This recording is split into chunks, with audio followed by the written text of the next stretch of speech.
আসসালামু আলাইকুম। আপনারা যারা আমাদের থেকে প্যাকেজ নেওয়ার পরে আপনারা সঠিকভাবে এক্সটেনশনটা ডাউনলোড করতে পারেন না এবং সেট আপ করতে পারেন না, তো আজকে ভিডিওতে আমি আপনাদের সাথে সহজে বুঝিয়ে দেবো কীভাবে আপনারা এই এক্সটেনশনটা সেট আপ করবেন আপনাদের পিসিতে।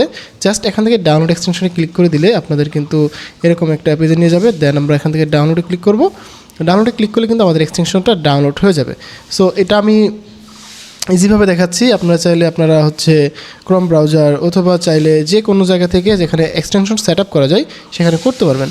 দেন এখানে দেখুন আমাদের এক্সটেনশনটা কিন্তু অলমোস্ট ডাউনলোড হয়ে গেছে। ডাউনলোড হয়ে যাওয়ার পরে আমাদেরকে কিছুই করা লাগবে না, জাস্ট একটা সিঙ্গেল প্রসেস বাকি আছে। দেখুন এটা ডাউনলোড হয়ে গেলে আমরা জাস্ট এখান থেকে আসবো, এই যে এক্সটেনশন আসবো, দেন এখানে ম্যানেজ এক্সটেনশনের নামে একটা অপশন দেখতে পাবো, এখানে চলে আসবো।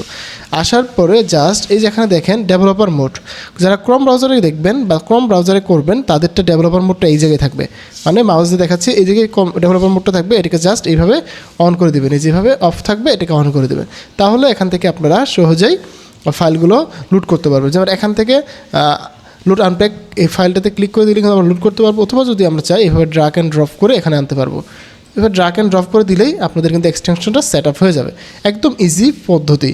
তো এভাবে সেট আপ হয়ে গেলে আপনারা এখন চাইলে যে কোনো ব্রাউজার থেকে বা যে কোনো ওয়েবসাইটে যেতে পারবেন বা যে কোনো প্যাকেজে আপনারা ইজিলি যেতে পারবেন এবং অ্যাক্সেস করতে পারবেন। সো এটা হচ্ছে একদম ইজি পদ্ধতি।